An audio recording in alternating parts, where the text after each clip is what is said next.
Boa tarde, meus irmãos. Que Deus esteja abençoando ricamente a vida de cada um de vocês. Algumas notícias. A irmã Leila está ainda em tratamento, está melhorando, mas ainda depende das nossas orações. Que Deus esteja com ela e que ela se recupere o quanto antes possível. Deus tem todo o poder e vai fazer isso recuperando a saúde da Leila. Alguns perguntaram, e é a Leila Leite. Alguns perguntaram, então nós estamos respondendo. Nós temos a alegria hoje de cumprimentar duas irmãs que estão aniversariando. A irmã Léo, a Leonecir, e a irmã Dandara. Que Deus abençoe ricamente a vida dessas duas irmãs. E que este ano novo seja um ano de muitas bênçãos, de colheita de muitas bênçãos na vida de vocês duas, ok? Vamos conversar um pouco sobre Atos capítulo 18. Dois fatos interessantes em Atos 18. Atos 18 conta a história da segunda viagem missionária do apóstolo Paulo, antes de iniciar a terceira. E a segunda viagem missionária se caracterizou por a primeira viagem, relembrando, saiu de Antioquia e foi formando igrejas. Ele foi e voltou para Antioquia, foi para Jerusalém e depois voltou para Antioquia, e aí ele foi para a segunda viagem. Não sei se você lembra que ele estava saindo e queriam levar João Marcos, e aí de repente Paulo falou assim, não vamos levar João Marcos, porque na primeira viagem ele abandonou a gente. Então Paulo saiu com Silas e foi fazer a segunda viagem. Nessa segunda viagem, ele passou por algumas igrejas da primeira viagem e eles queriam subir para o norte da região. Falamos disso ontem. E o Espírito Santo não deixou eles irem nem para o leste, nem para o oeste. E quando eles foram para o norte, o Espírito Santo falou assim, não, vocês vão para o noroeste, que fica entre o norte e o oeste. Eles queriam ir ou para o norte, ou para o leste ou para o oeste. O Espírito Santo falou assim, não, vocês vão para o noroeste, que é a Caia ou a Macedônia. Por ordem do Espírito Santo. E eles foram. E Atos 18 conta alguns fatos que aconteceram ali. Por exemplo, quando você ouve falar do Areópago de Atenas, os deuses de Atenas, capítulo 17, nós vamos ver lá na cidade de Atenas. Agora esse capítulo 18 vai falar das cidades de Corinto, de Tessalônica, de Corinto e de Éfeso.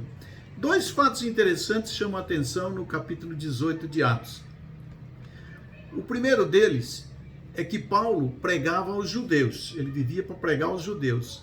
Mas como os judeus começaram a rejeitar a mensagem, eles não queriam ouvir a mensagem, porque esse negócio de Jesus Cristo, que era o Messias e que veio e que morreu e que ressuscitou, eles não aceitavam isso, principalmente os dirigentes da igreja dos judeus, das sinagogas. Eles não aceitavam isso porque pesava na consciência deles, eu creio, o fato de terem matado Jesus, e Paulo sempre jogava na cara deles, né? Que eles mataram Jesus. Então, o fato interessante é que Paulo pregava aos judeus, mas como esses rejeitavam a mensagem, ele abandonou a pregação aos judeus e a gente diria hoje, jogou a toalha lá em relação aos judeus, falou, eu não quero mais, eu abandono vocês. E foi pregar exclusivamente aos gentios. Irmãos, quando um ser humano rejeita a palavra de Deus, a gente fica triste e tal, quando uma frente missionária não vai para frente, quando um plano não vai para frente, principalmente quando nós temos gente que vota contra, que não deixa fazer, a tendência da gente é se esmorecer. Paulo nos dá aqui uma lição muito interessante. Que vocês não querem, quando um ser humano rejeita, há outros que querem. E até hoje, por incrível que pareça, ainda é assim. Nós não devemos perder tempo com quem não quer nada. E se temos certeza que o que pensamos é do Espírito Santo, a gente precisa mais é fazer ouvindo a voz do Espírito Santo. Esse é um fato. O outro fato interessante é que Atos 18 fala que Paulo foi para Corinto. E lá em Corinto, Paulo se encontrou com um casal, Áquila e Priscila, que eram recém-chegados da Itália. Aliás, você vai ver sempre a Bíblia dizendo primeiro a mulher, depois o homem. Primeiro Priscila, o nome Priscila, depois Áquila. Priscila e Áquila. A razão é que Priscila era mais falante do que Áquila. Ela falava mais, então ela se tornava a porta-voz do casal. Até hoje você pode perceber que há casais onde a mulher fala mais que o homem e a mulher acaba representando o homem. Áquila significa águia em latim e Priscila é o diminutivo do termo prisca, não é o contrário. Não é que prisca é o diminutivo de Priscila. Prisca é o nome, que significa anciã, e Priscila, eu diria, a pequena anciã, alguma coisa do tipo, é o diminutivo de Prisca, não é? É igual nós temos na nossa igreja a Alanise, então chamam-na de Ana, é um diminutivo. Quando Paulo conheceu esse casal, eles já eram cristãos. Eles devem ter se convertido ao cristianismo naquele primeiro movimento cristão que houve em Jerusalém antes da perseguição, narrada em Atos 4, quando espalhou judeu cristão para todo lado. Então foi gente para todo lado. Então provavelmente Áquila e Priscila é produto daquele trabalho ali iniciante em Jerusalém. E eram cristãos genuínos e que entendiam sobre Jesus Cristo, entendiam não só sobre o judaísmo, mas sobre o cristianismo. Eles eram pessoas preparadas para isso. E o texto diz que eles eram fabricantes de tendas. E como Paulo também era fabricante de tendas, quando eles chegaram lá em Corinto, eles se conheceram e pronto.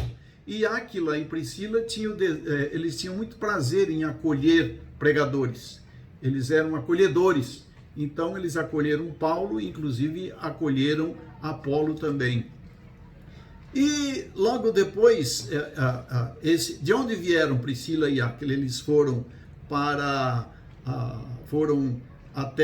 eles vieram de Roma, porque eles foram mandados embora de Roma.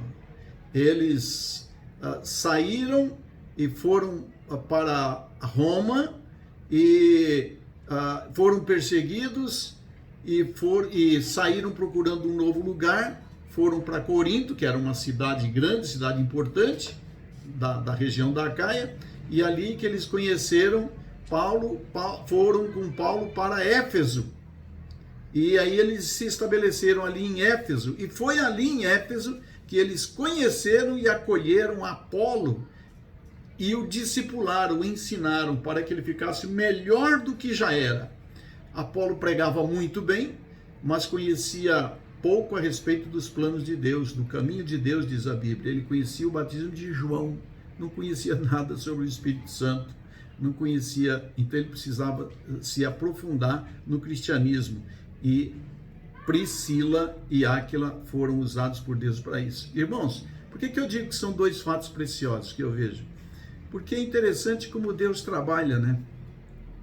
Deus me deu a oportunidade de pregar para um adolescente numa cidade do Paraná chamada Terra Rica.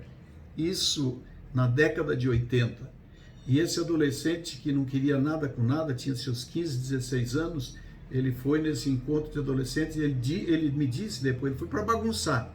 E eu preguei sobre a carta do apóstolo Pedro e ele ouviu, recebeu a mensagem, se converteu e depois de uns 15, 20 anos, sei lá, mais ou menos isso, eu encontro esse rapaz num congresso em Santa Catarina. É um negócio interessante. E ele me disse, o senhor me conhece? Eu falei, não. Aí ele se identificou e tratava-se de um pastor que recebeu o evangelho, foi se preparar no seminário e estava indo para os campos missionários. Hoje ele é pastor lá no interior do estado do Paraná. É um líder.